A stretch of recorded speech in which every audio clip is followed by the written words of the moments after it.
The stars burned like distant funeral pyres as Commander Kim Tae stared at the tactical display.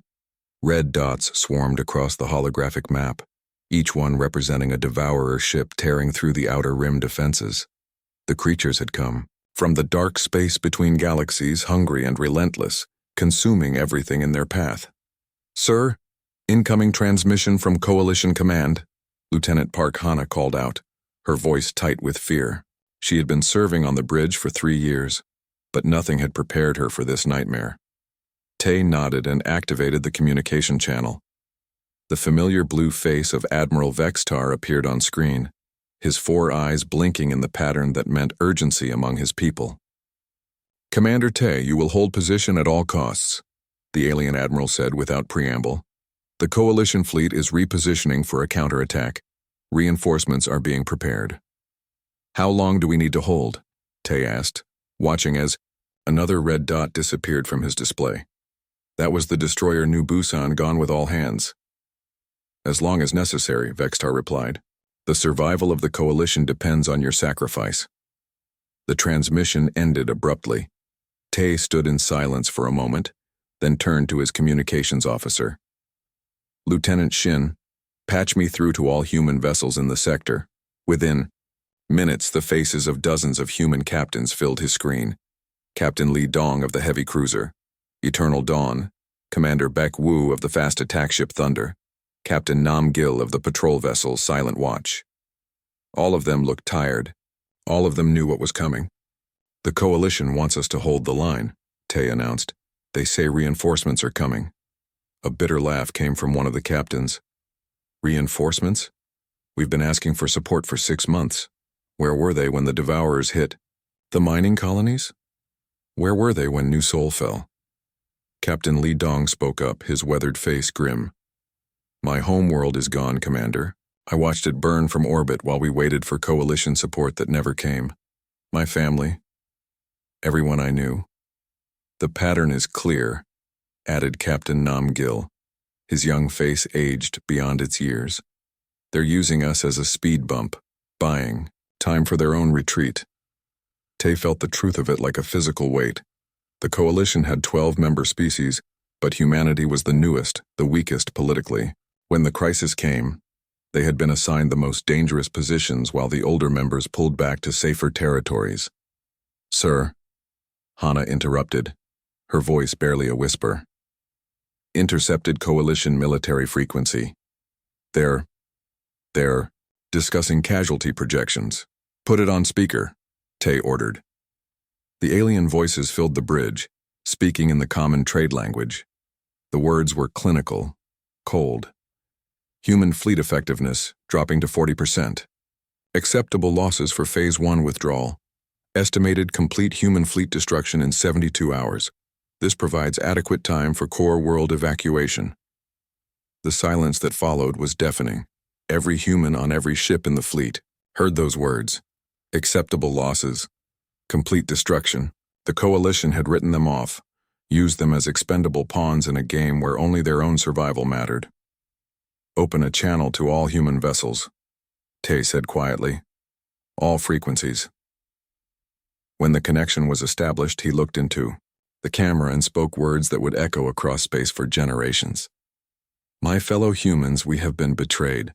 The Coalition has abandoned us to die so they can save themselves. If any of us survive this, remember this moment. Remember how they promised to stand with us, then left us to face the darkness alone." Captain Lee Dong activated his own transmitter. "I have a message for the Coalition species listening to this frequency. We trusted you. We called you friends, allies, brothers. We bled for you, died for you, believed in you.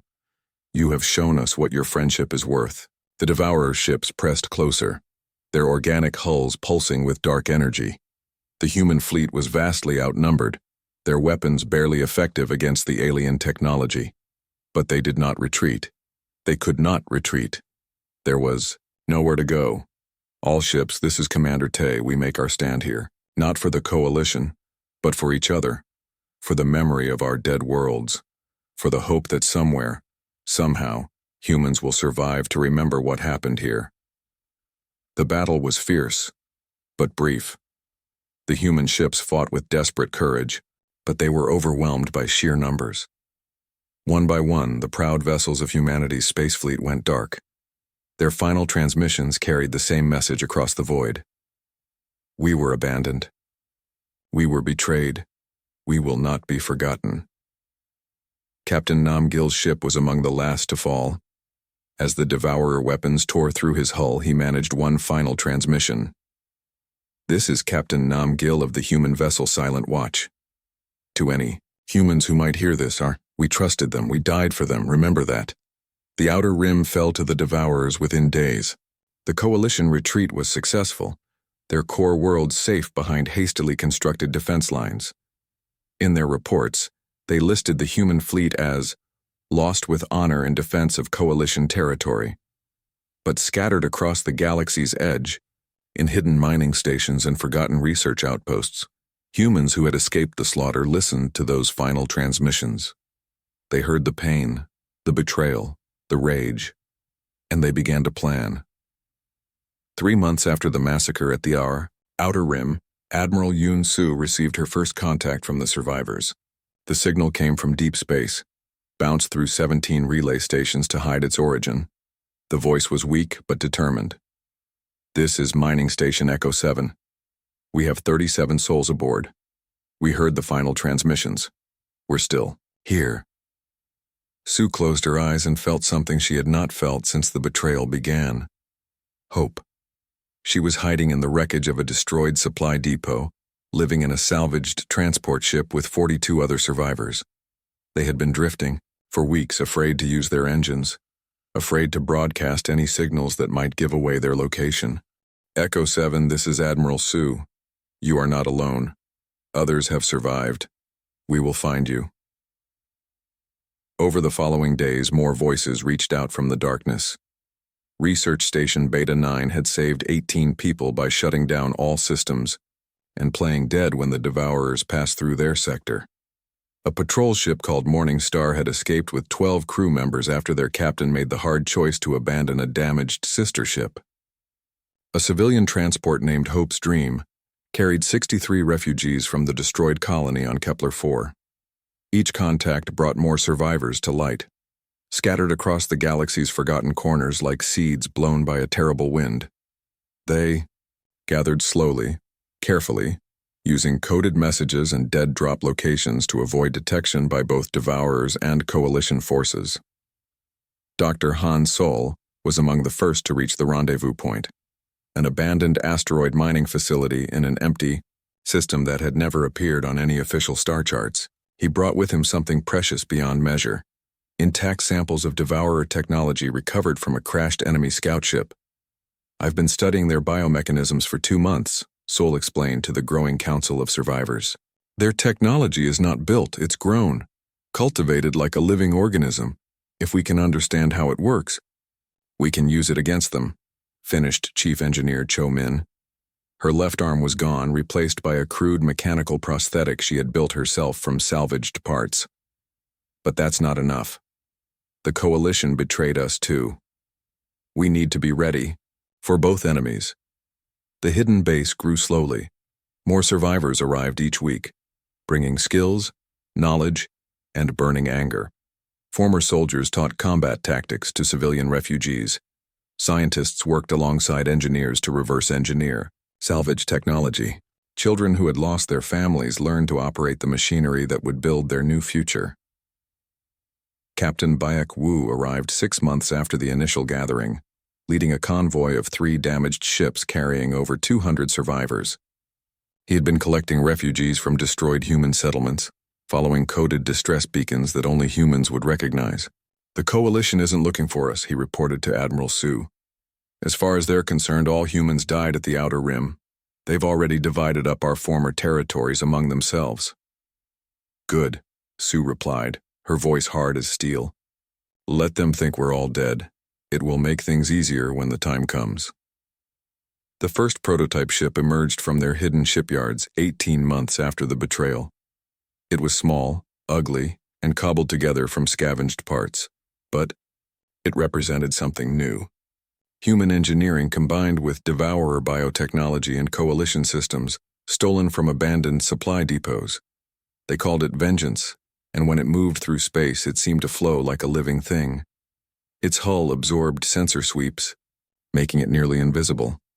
Its weapons charged from the ship's own biological systems, never running out of power. Most importantly, it could repair itself by consuming raw materials, metal, rock, even destroyed enemy ships. "This is just the beginning," Dr. Saul told the assembled survivors as they watched Vengeance complete its first test flight. "We've learned to adapt their technology to our needs, but we can go further. We can become something they never expected." The volunteers for the first enhancement program were all people who had lost everything: families, homes, entire worlds. They let Dr. Soul and his team modify their bodies with devourer biotech, accepting the risks because they no longer feared death. They feared only weakness. Lieutenant Park Dasam was among the first to undergo the process. She had been a communications officer on a destroyed battleship, one of only 3 survivors from a crew of 800. The biomechanical implants changed her, made her faster and stronger, but also colder. When she looked in the mirror afterward, her eyes held no warmth. "How do you feel?" Dr. Saul asked during her recovery. "Different," she replied. "Like I'm becoming something new, something that won't make the same mistakes humans made." The hidden colony continued to grow. They built automated factories that could reproduce themselves, creating an endless cycle of expansion. They developed new weapons that used devourer feeding mechanisms to drain power from enemy ships. They trained soldiers who were part human, part machine, part something else entirely. 5 years after the betrayal, Admiral Sue stood on the observation deck of their newest vessel, a massive ship factory hybrid called Dark Genesis.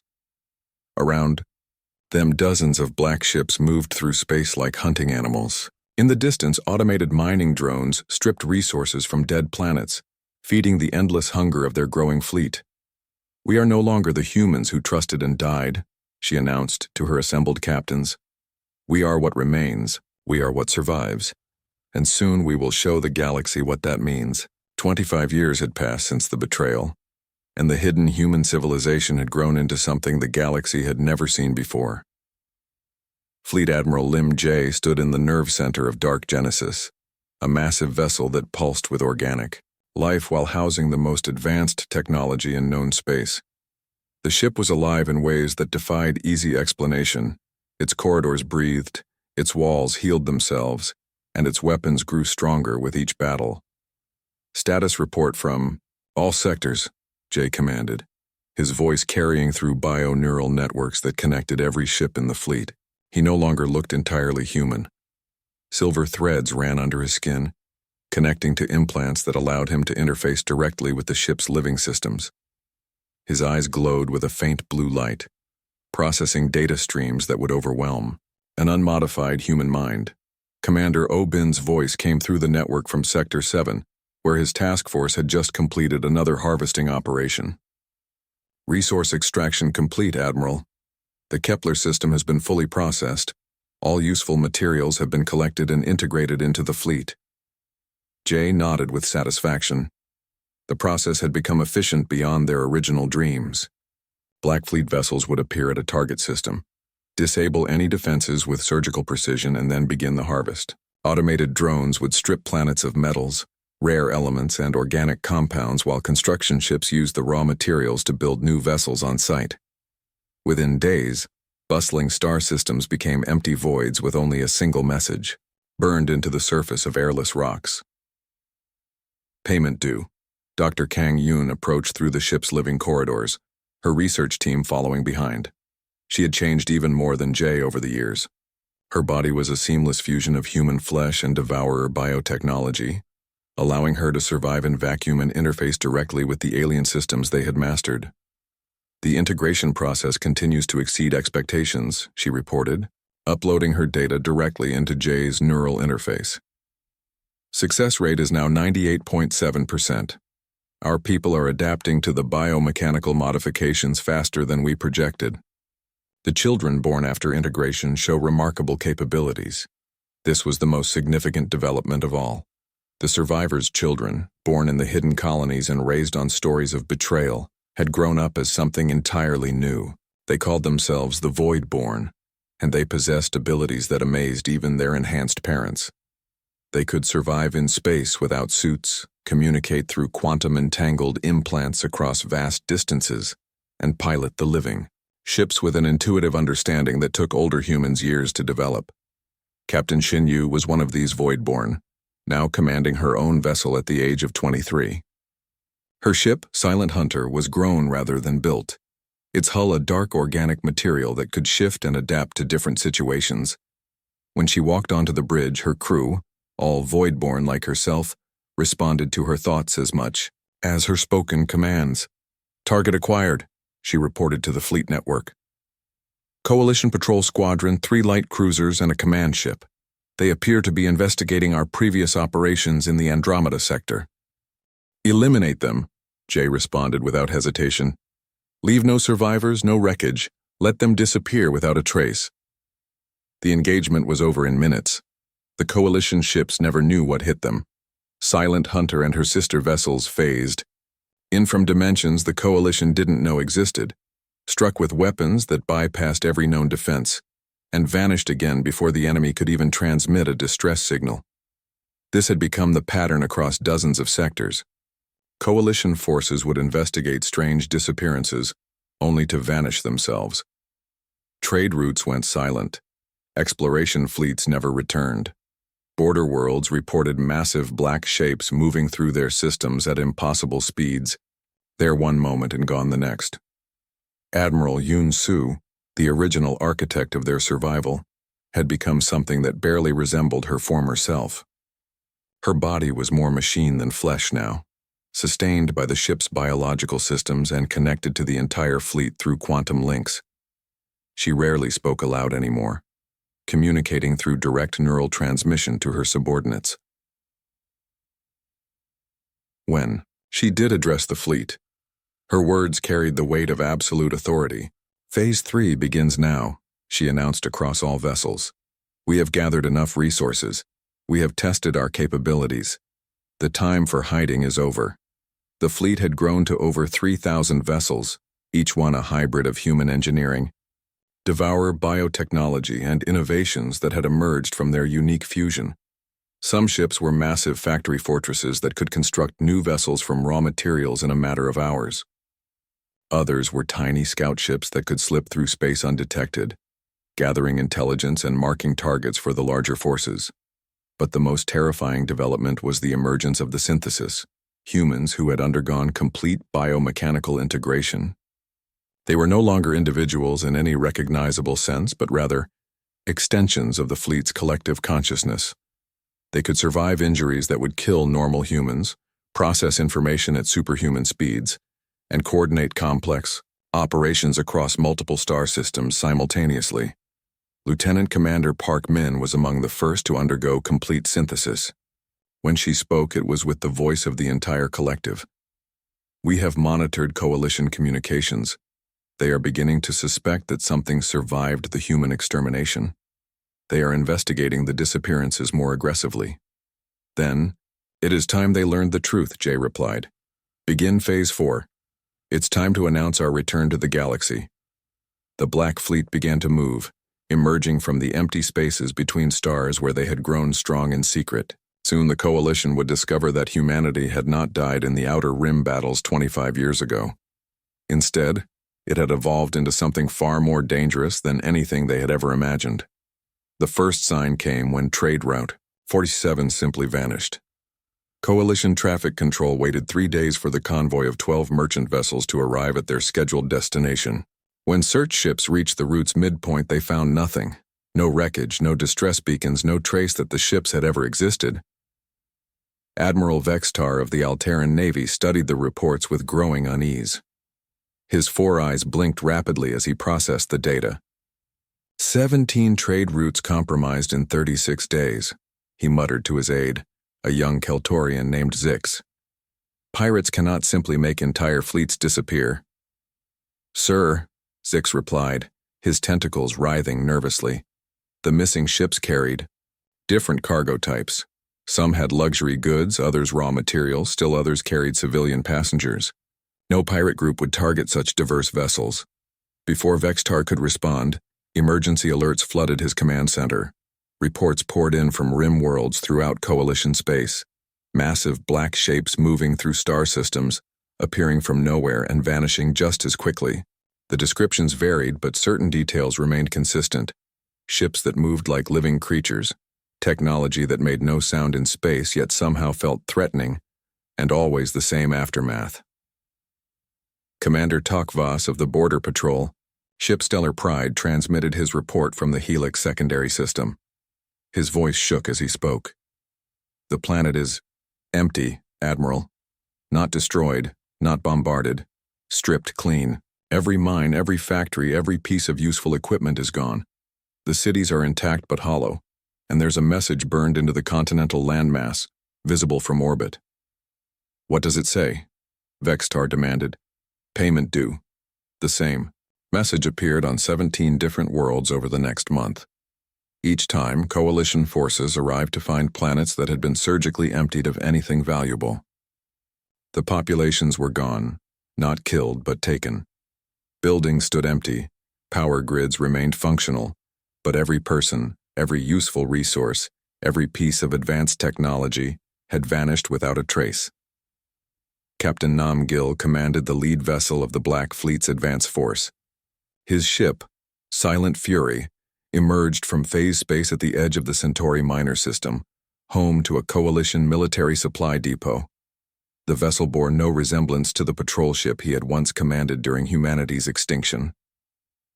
Silent Fury was a fusion of technologies that shouldn't exist together. Organic devourer hull systems, quantum phase drives, and weapons that fed on their target's own energy. "Deploy the message drones," Gil ordered his crew of void-born officers. His voice carried through bio-neural networks that connected every consciousness on the ship. "Let them know we're coming." The drones spread throughout Coalition space, each one broadcasting the same simple message: "We have not forgotten, we have not forgiven, we are coming home." When Coalition forces finally responded in strength, they found themselves facing something beyond their understanding. Fleet Admiral Rentar led a battle group of 50 ships to intercept what sensors had identified as a small raiding force. Instead, he encountered vessels that seemed to exist in multiple dimensions simultaneously, weapons that drained power from his ship's own reactors, and tactics that exploited weaknesses he didn't know his fleet possessed.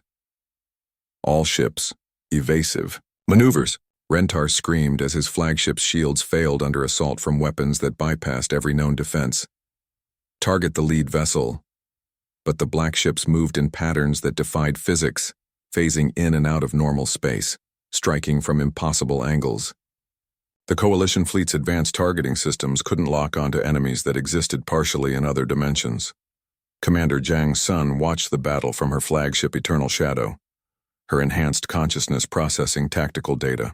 At superhuman speeds, the Coalition forces were using the same formations, the same strategies they had employed 25 years ago. They had learned nothing from their betrayal of humanity.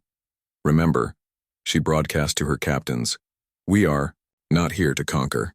We are here to collect what is owed." The Coalition retreat was swift and desperate. Of Rentar's 50 ships, only 7 escaped to hyperspace.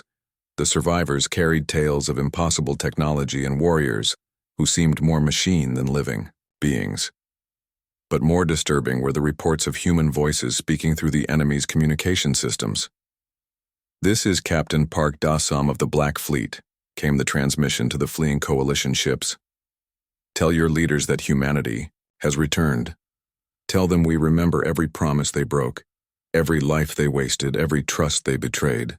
Tell them the payment has begun." The news spread through Coalition space like wildfire. Humanity was supposed to be extinct, wiped out by the Devourers during the Rim Wars. But these ships, these weapons, these tactics, they were human in origin, evolved beyond recognition, but unmistakably born from the species the Coalition had abandoned to die. Emergency sessions were called in the Coalition Grand Assembly. The 12-member species argued and debated, but they all knew the truth. They had written off humanity as acceptable losses, used them as shields while they retreated to safety.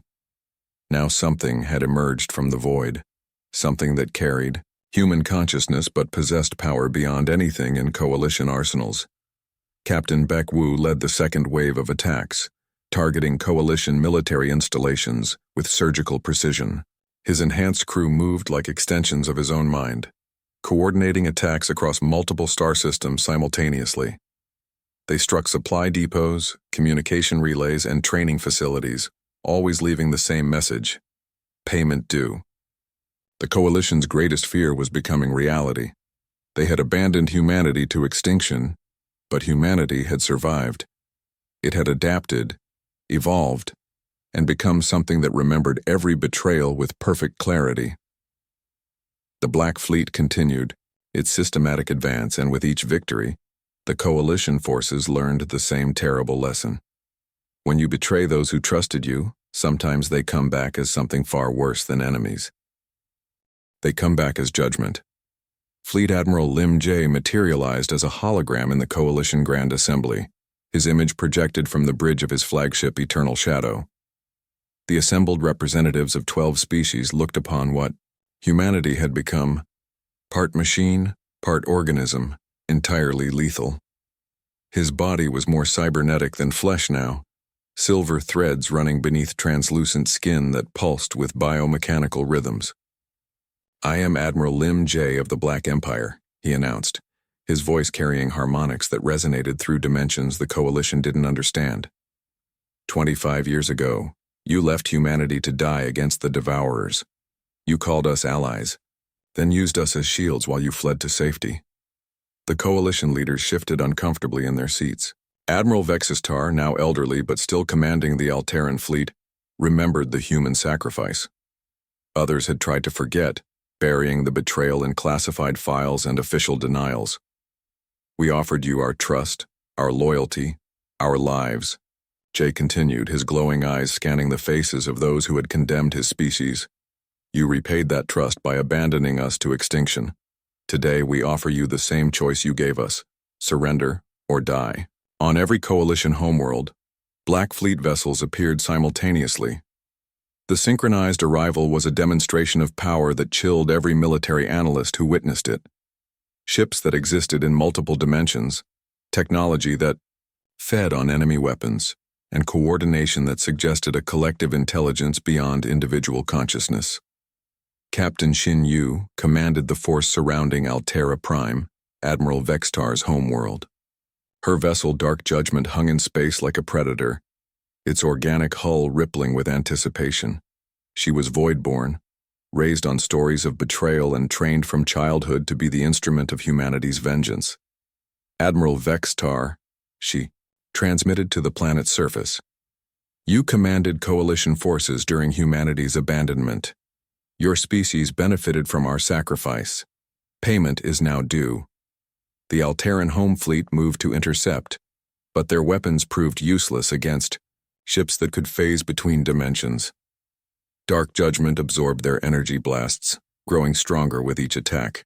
When it fired back, entire enemy vessels simply ceased to exist, their matter converted to fuel for the Black Fleet's endless hunger. On the Coalition capital world of Nexus Prime, Admiral Yun Su led the assault personally. She had become something barely recognizable as human, a fusion of consciousness and machine that existed more as an idea than a physical being. Her flagship final payment descended through the planet's atmosphere like a dark angel, its biomechanical systems adapting to every defense the Coalition threw against it. The planetary shields that had protected Nexus Prime for centuries collapsed within minutes. The Black Fleet's weapons didn't destroy the barriers, they consumed them, turning the planet's own defenses into resources for the attacking force. "Attention Coalition leadership," Sue broadcast from her ship as it settled over the capital city like a storm cloud. "You will witness the harvest of what you planted when you betrayed humanity." The process was methodical and terrifying. Templaki. Fleet forces didn't kill indiscriminately. They selected specific targets based on their involvement in humanity's abandonment. Government officials who had voted for the betrayal, military officers who had carried out the orders, civilians who had celebrated humanity's destruction, all were taken for processing. Dr. Kang Yun oversaw the integration facilities aboard. the massive processor ship New Genesis. The captured coalition citizens were given the same choice humanity had been offered so many years ago: adapt or perish. Those who survived the biomechanical integration became part of the Black Fleet's growing collective consciousness. "The irony is perfect," she explained to her staff of enhanced humans as they watched former coalition leaders undergo the same transformation that had saved humanity. "They forced us to evolve beyond our original nature. Now they will share that evolution, willingly or not." Captain Nam Gil stood in the ruins of the Coalition Grand Assembly building, its crystal spires now dark and empty. Around him, automated drones cataloged and processed everything of value, feeding the Black Fleet's endless appetite for resources and knowledge. "This is Captain Nam Gil, reporting to Fleet Command," he transmitted through bio-neural networks that spanned multiple star systems. "Nexus Prime has been fully integrated. All useful resources have been claimed. All debts have been collected. But the Black Fleet's appetite had grown beyond simple revenge." Captain Park Dasam, now commanding the Exploration Division, stood before massive displays showing star charts of neighboring galaxies. The Void-born generation had been raised to think beyond the small conflicts of their birth galaxy. "Admiral," she reported to the collective consciousness that had once been individual human leaders, "long-range sensors detect civilizations in the Andromeda Galaxy. Preliminary analysis suggests they possess resources and technology that would serve our expansion."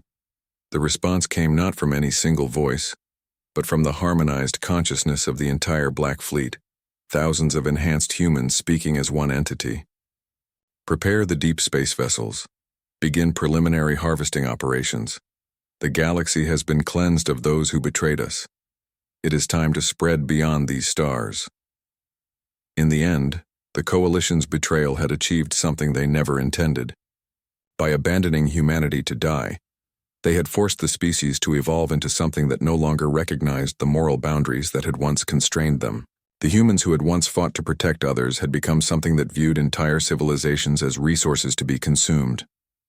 Admiral Yoon Soo, now more concept than person, stood in the command center of humanity's greatest achievement, a massive ship city called Eternal Vengeance that served as the mobile capital of their new empire. Through her enhanced senses, she could feel the pulse of thousands of vessels spreading across the void, carrying humanity's transformed children to distant stars. "We were left to die," she whispered into the darkness between galaxies, her words carried by quantum networks to every corner of their growing domain. "Now our Black Empire stalks the void, and we have become the darkness that others fear. The payment is complete. The evolution continues.